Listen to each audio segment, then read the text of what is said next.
पहले आप मेरे कैमरे पर अपना परिचय बोल दीजिए। प्रीतम बैरोलिया, कैट का अध्यक्ष।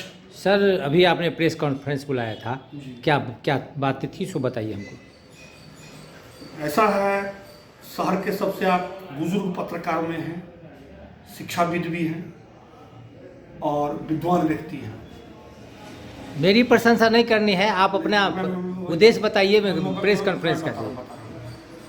आज की ये प्रेस कॉन्फ्रेंस इसलिए बुलाई गई थी कि विगत काफ़ी व्यापारियों का टेलीफोन मेरे पास आया कि होलसेल और रिटेल, क्योंकि बरसों से ये मुद्दा चला आ रहा है, कई आंदोलन हुए और इसको हम लोग भी कई बार आग्रह किए थे।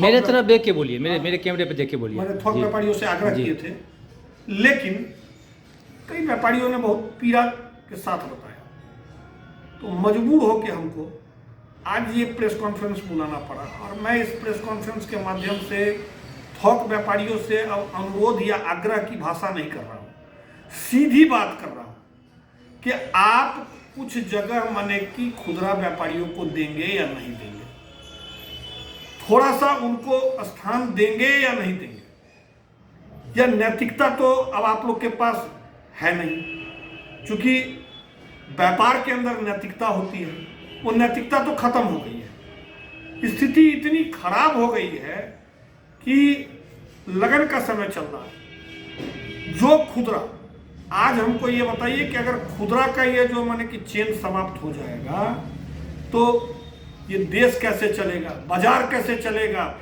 व्यवहार कैसे चलेगा, लोगों के घर कैसे चलेगा। सभी लोग तो इससे जुड़े हुए हैं, बहुतायत रूप से जुड़े हुए हैं। सर आप ये कहना चाह रहे हैं कि जो थोक विक्रेता है वो खुदरा व्यापार न करे, यही ना आपका मतलब मेन मुद्दा है?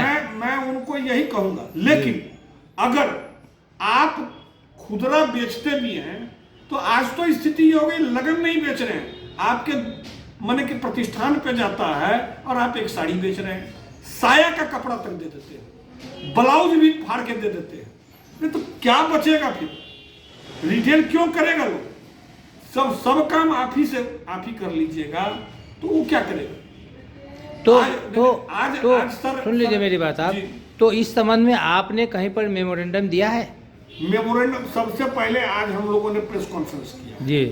प्रेस के माध्यम से हम लोग उनसे अपील भी कर रहे हैं जी। प्रेस के माध्यम से हम ये भी बताना चाह रहे हैं कि अगर आप लोगों ने रिटेलर्स को अगर मैंने जगह नहीं दिया तो भविष्य में, मैं सीधा बात बोल रहा हूँ, भविष्य में व्यापार के अंदर छोटा और बड़ा व्यापारी दोनों एक दूसरे के पूरक होते हैं, दोनों में अन्योन्याश्रय संबंध होता है।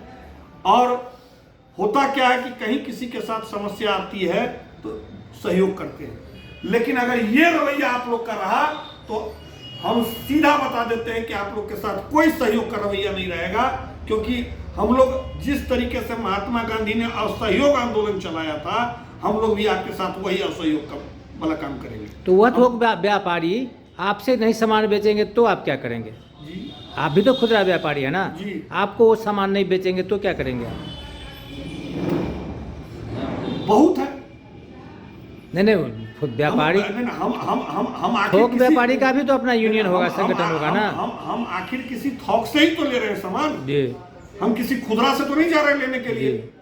और मैक्सिमम हमारे व्यापारी ऐसे हैं कि वो व्यापारी लगभग माने कि स्थानीय जो माने थोक व्यापारी है उनसे बहुतायत कपड़ा लेते हैं। मतलब स्थानीय थोक व्यापारी से आपकी प्रतिक्रिया है, उनसे आपका आग्रह है कि आप कृपया मतलब सहयोग कीजिए, मतलब खुदरा न बेचे, यही ना कहना आपका है? खुदरा न बेचे और जिस प्रकार से आप बेच रहे हैं उसमें कमी आनी चाहिए। अगर नहीं कमी आएगी तो भविष्य में व्यापार खत्म हो जाएगा, डूब जाएगा। आप समझिए इस बात को। आपका बगल का लदनिया का मंडी ऊपर जा रहा है, बांसोपट्टी का मंडी ऊपर जा रहा है। मैं छोटे व्यापारियों से भी आग्रह करना चाह रहा हूं कि आप सोना लेने की चाहत रखते हैं कि हमको सोना मिल जाए तो कीमत तो दीजिएगा। अगर आप विरोध नहीं कीजिएगा, अपने हक की लड़ाई नहीं लड़िएगा, तो स्थिति ये हो जाएगी कि आपकी आने वाली पीढ़ी इन लोग की गुलाम हो जाएगी। आप छोटे छोटे सर निचोड़ के तौर पर क्या कहना चाहते हैं? निचोड़ के तौर पर हम यही कहना चाहेंगे कि व्यवस्था में परिवर्तन लाएं, अगर नहीं परिवर्तन लाएंगे तो दिक्कत होगा। और साथ में एक लाइन और जी बोल दीजिए इस आपके चैनल के माध्यम से कि छोटे व्यापारी ये देखे कि वो किस संगठन से जुड़े हुए हैं, क्या उनका दायित्व इतना ही रह गया है कि मैंने सदस्यता का रुपया देना है, और जो संगठन के लोग आएंगे वो सदस्यता का रुपया लेके चले जाएंगे। जब व्यापारी जिंदा नहीं रहेगा तो सदस्यता का रुपया हम लेके क्या करेंगे? हमारी अपनी नैतिकता नहीं है कि हम व्यापारी के लिए मैंने बात करें। हमारे अंदर में मैंने हमारी अपनी कोई नैतिकता नहीं है।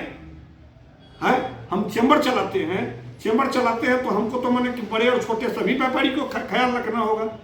गार्जियन अगर कोई होता है तो उसके लिए हर बच्चा बराबर होता है। तो मैं यही कहना चाहूंगा कि हम सभी लोगों का दायित्व है कि छोटे व्यापारियों को जिंदा रखें। Save the retailer. जी धन्यवाद सर, थैंक यू सर।